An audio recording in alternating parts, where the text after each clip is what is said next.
사순절 35일째 하나님께서 우리에게 주시는 말씀 욥기 16장 11절로 17절까지의 말씀입니다.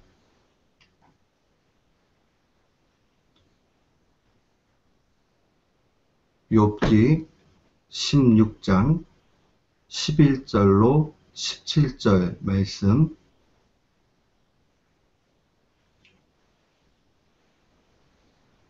우리 11절부터 17절까지 같은 마음으로 봉독토록 합니다. 하나님이 나를 경건치 않은 자에게 붙이시며 악인의 손에 던지셨구나. 내가 평안하더니 그가 나를 꺾으시며 내 목을 잡아 던져 나를 부서뜨리시며 나를 세워 관역을 삼으시고 그 살로 나를 사방으로 쏘아 인정 없이 내 허리를 뚫고 내 쓸개로 땅에 흘러나오게 하시는구나. 그가 나를 꺾고 다시 꺾고 용사같이 내게 달려드시니 내가 굵은 배를 꿰어매어 내 피부에 덮고 내 뿔을 티끌에 더럽혔구나.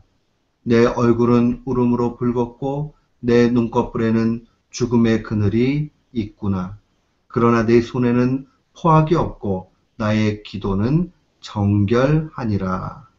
아멘. 저는 오늘 본문 말씀 욥기 16장 11절로 17절 말씀을 통해서 탄식의 미학을 경험하라 라는 제목으로 주의 말씀을 선포하도록 하겠습니다. 눈물이라는 것은 우리의 인생 가운데서 그 아름다움이 있습니다. 이것을 종종 사람들은 눈물의 미학이라 이렇게 이야기합니다. 눈물의 아름다움이죠. 눈물의 아름다움은 무엇입니까? 바로 우리는 이 땅 살아가면서 슬플 때도 울기도 하지만은 우리가 너무 기쁜 일을 당해도 울기도 합니다. 그래서 이 눈물이라는 것은 슬픔도 담고 있고 즐거움도 담고 있습니다.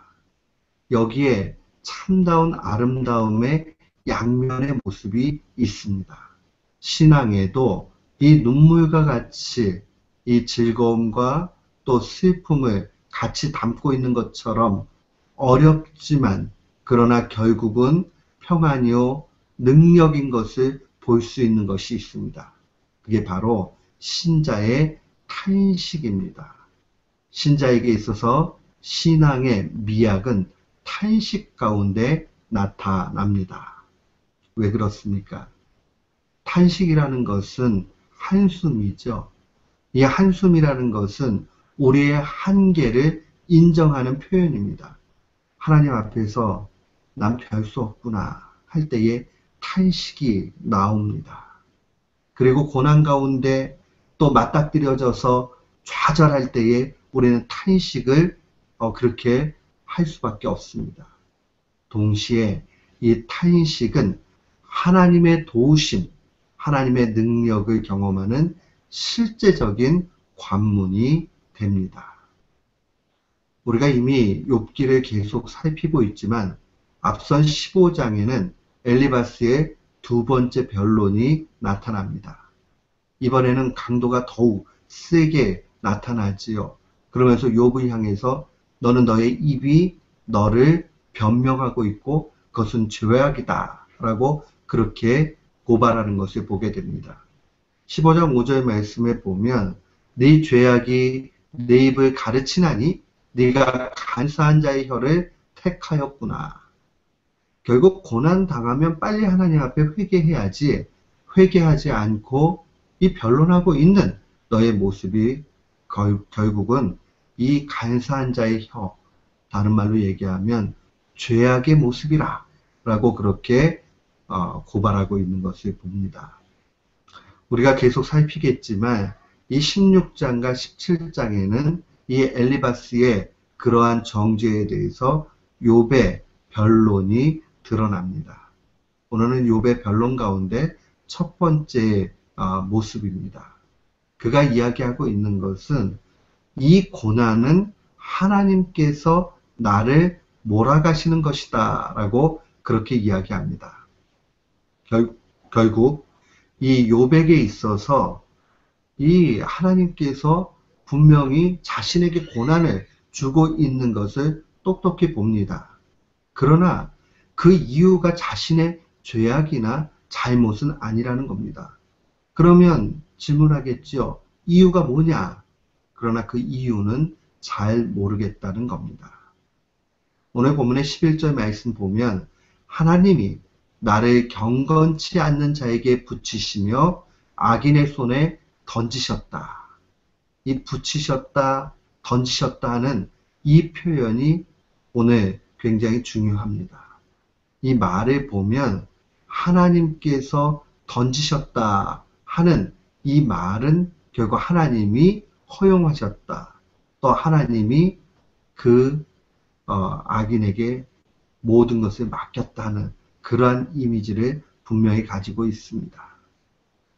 오늘 이 던지셨다는 말을 살펴보면 이 탄식이 왜 아름다움인가 하는 것을 보게 됩니다. 던지셨다는 말이 이 히브리어 문법에 있어서 주어가 매우 강조되는 표현입니다. 그러니까 던지셨다 하는 이 말 속에 하나님이 굉장히 강조되어져 있습니다.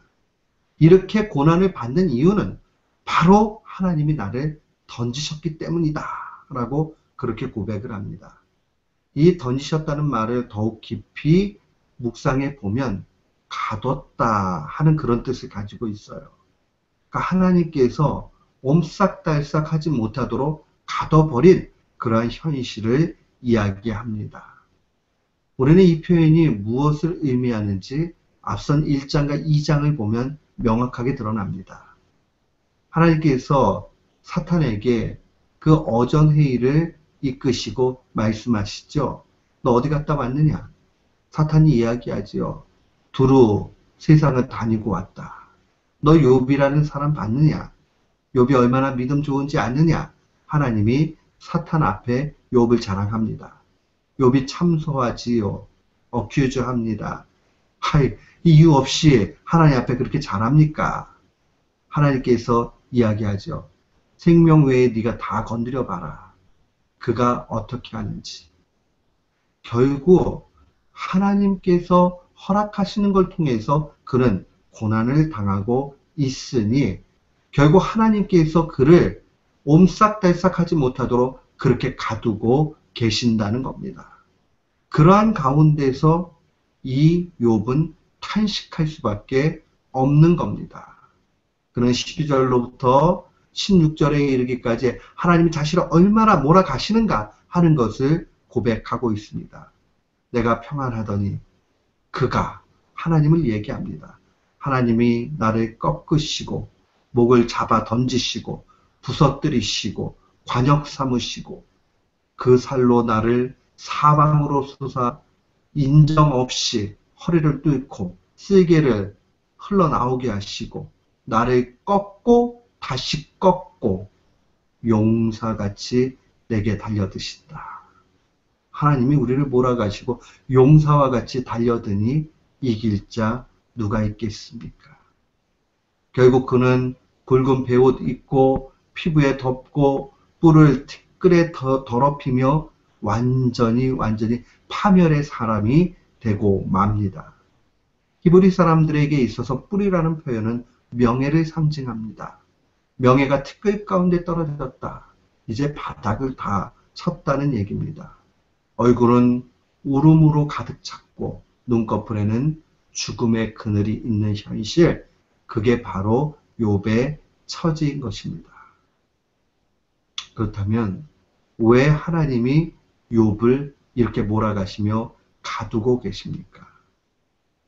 그 목적을 우리는 좀 살필 필요가 있습니다. 그 목적을 살피기 위해서 우리가 바라볼 수 있는 것은 다른 본문 아니라 우리 주님의 십자가의 죽으심을 우리는 봐야 합니다. 마치 오늘 본문의 11절로 17절의 이 내용이 욥의 그 탄식, 의인의 탄식, 그 탄식의 모습을 보임과 같이 가장 완벽하신 우리 주님의 죽으심 가운데 이것이 드러나 있습니다. 마가복음 15장 34절에 보면 예수님의 운명의 광경이 기록되어져 있습니다. 제9시에 예수께서 크게 소리 지르시되 엘리 엘리 라마 사박다니 하시니 이를 번역하면 나의 하나님 나의 하나님 어찌하여 나를 버리셨나이까 하는 뜻이라. 어찌하여 나를 버리십니까? 이 말은 절규, 탄식 가운데 최고봉이지요. 하나님 어찌해서 나를 외면합니까? 하나님 어찌하여 나를 내모십니까? 나를 가두십니까? 하는 그 욥의 탄식과 같이 그 하나님이신 예수님의 탄식을 보게 됩니다. 여기에는 하나님의 외면이 나타나지요. 하나님의 몰아가심이 드러납니다. 이게 왜 있습니까? 그것은 바로 사탄을 이기기 위한 하나님의 전략이라는 겁니다. 하나님은 피를 즐겨하거나 남의 고난받는 것을 기뻐하시는 것이 아니라 사탄을 잠재우는 그 일들을 의인들의 믿음 속에 두고 계신다는 것을 보게 됩니다. 예수님의 십자가를 통해서 인류를 위한 그러한 모든 속죄의 완벽함이 이루어진 것 같이 우리에게도 이러한 모습이 요구된다는 겁니다. 욥의 탄식은 다른 한쪽의 면에서는 하나님께서 하나님의 명예와 능력을 다 욥의 신앙 가운데 두고 계신다는 겁니다.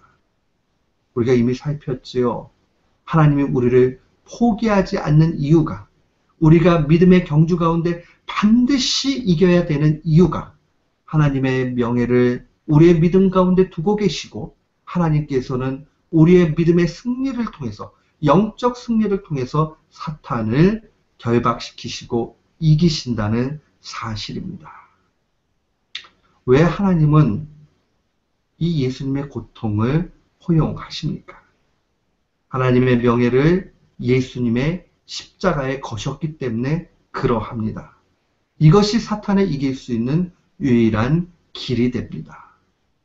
우리는 이쯤 돼서 더 깊이 이 십자가를 우리의 삶에 적용해 봐야 됩니다. 그리스도인이 누굽니까?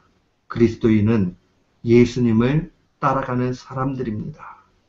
다른 표현대로 하면, 오늘 본문의 묵상대로 하면 예수님처럼 세상을 향해 내몰린 사람, 하나님에 의해서 완전히 세상 가운데 내몰린 사람들이 바로 그리스도인입니다.